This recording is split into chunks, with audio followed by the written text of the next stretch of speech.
Sarah Netanyahu.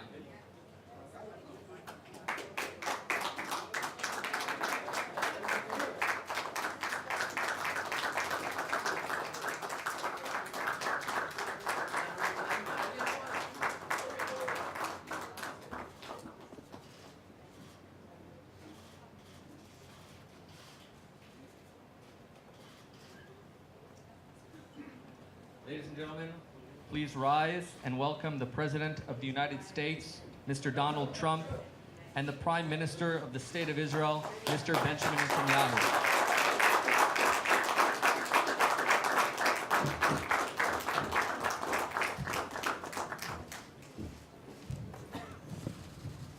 Thank you.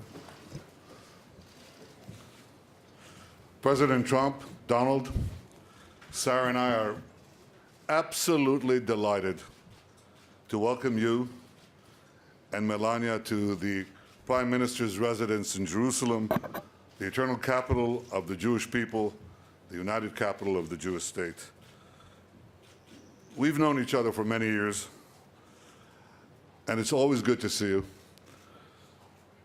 But it's also wonderful to see the blossoming friendship between our two beautiful wives, Sarah and Melania. You're so welcome here, and we're so pleased to see you. We're honored to have you in our home. You've been today, Mr. President, to the Western Wall, one of the holiest sites of Judaism.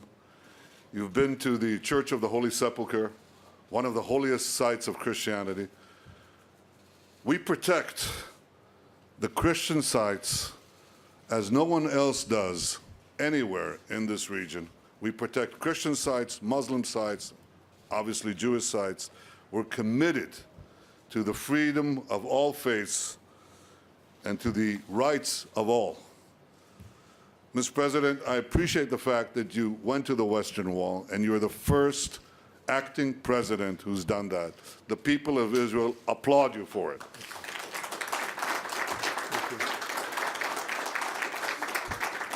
We had a terrific discussion today, and when I say terrific, it encompasses everything. We could talk about deregulation, we could talk about economics.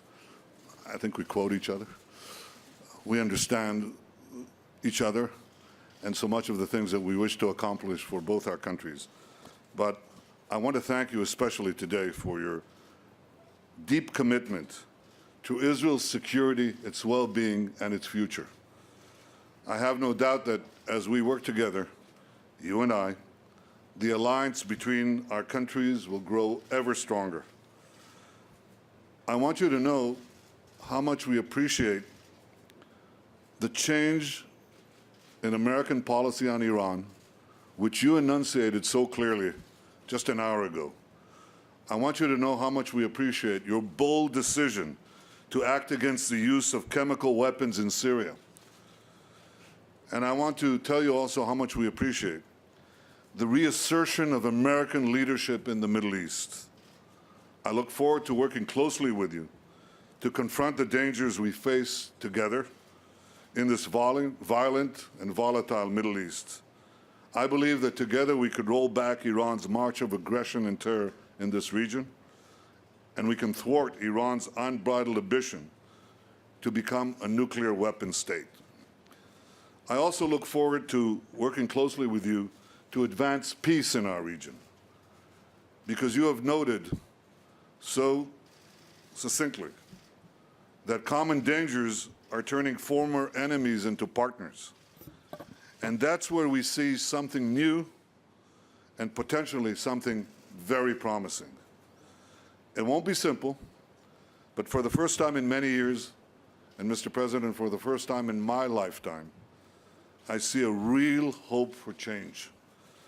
The Arab leaders who you met yesterday could help change the atmosphere, and they could help create the conditions for a realistic peace. These are all great signs on your historic visit. It's a visit that I think has echoed down the ages, because the great Abraham Lincoln is reported to have said that there was no city on earth he so much desired to see as Jerusalem. Well, Mr. President Donald, there's no city on earth where you are more welcome than right here with us in Jerusalem. Welcome to Jerusalem. Welcome to Israel.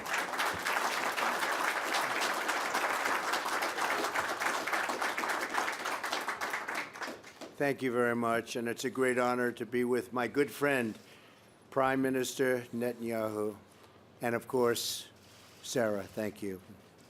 And also thank you for that beautiful tour. Melania is still talking about it. Thank you very much. You honored me and Melania by being one of the first world leaders to visit the White House, as you know. And we had a very good and sound discussion. And now you honor us again by welcoming us to your home on my first trip abroad as the President of the United States. This is a land filled with beauty, wonder, and the Spirit of God. I've been amazed by the glorious and beautiful monuments and holy sites and the generosity of your incredible people. Thank you. Because it's all about the people. I was deeply moved by my visit today to the Western Wall. Words fail to capture the experience. It will leave an impression on me forever.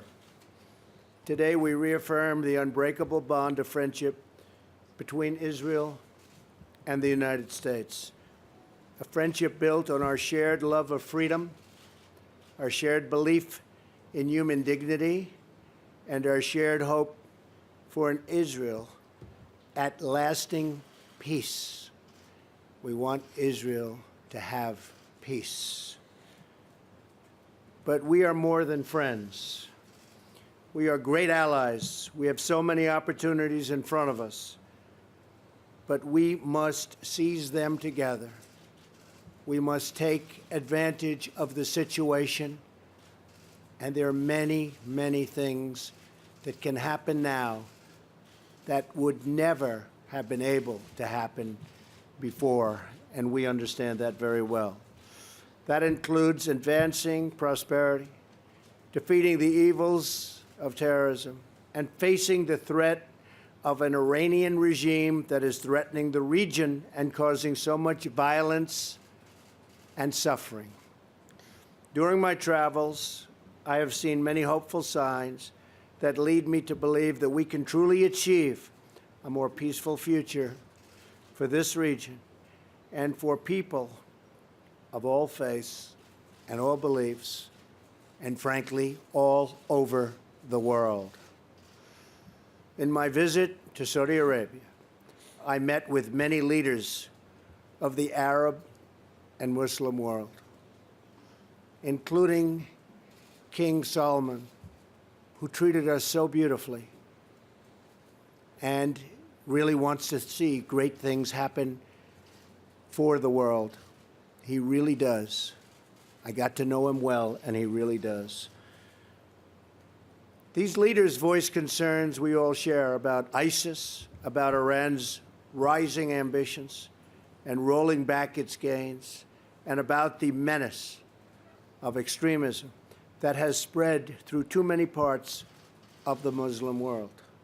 I'm encouraged that they pledge cooperation to confront terrorism and the hateful ideology that drives it so hard. America welcomes the action and support of any nation willing to do the hard but vital work in eradicating the violent ideologies that have caused so much needless bloodshed and killing here and all over the world. We are willing to work together. I believe that a new level of partnership is possible and will happen, one that will bring greater safety to this region, greater security to the United States, and greater prosperity to the world. This includes a renewed effort at peace between the Israelis and the Palestinians. And I thank the Prime Minister for his commitment to pursuing the peace process. He's working very hard at it. It's not easy. I've heard it's one of the toughest deals of all, but I have a feeling that we're going to get there eventually. I hope. I'm certain we will have very productive discussions, and we're going to have very productive discussions, in my opinion, with the leaders of other nations also. And I feel strongly about that because there's a lot of love out there. And people from all nations, even nations that you would be surprised to hear, they want to stop the killing. They've had enough. America stands ready to assist in every way we can. Our deep and lasting friendship will only grow deeper and stronger as we work together in the days ahead. I thank you again for hosting us in this beautiful and ancient land. Truly, it's a land of wonders, and it's my honor to be here with you. Sarah, thank you. Bibi, thank you. I appreciate it very much. Great honor. Thank you. Thank you.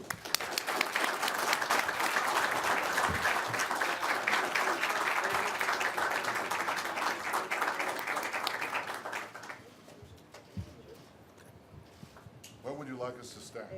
There. We have our name. Oh, we have one.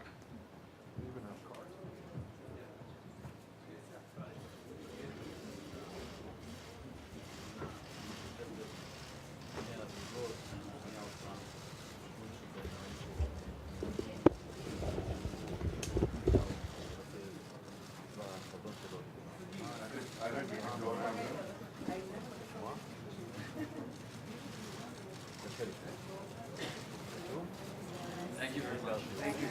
Thank you very much. Thank you. Thank you. תודות, והם זוכים חזרה אל תוך מעון ראש הממשלה.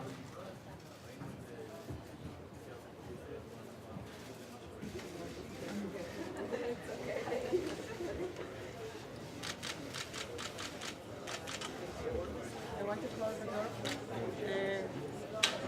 לסגור פה, לעבור.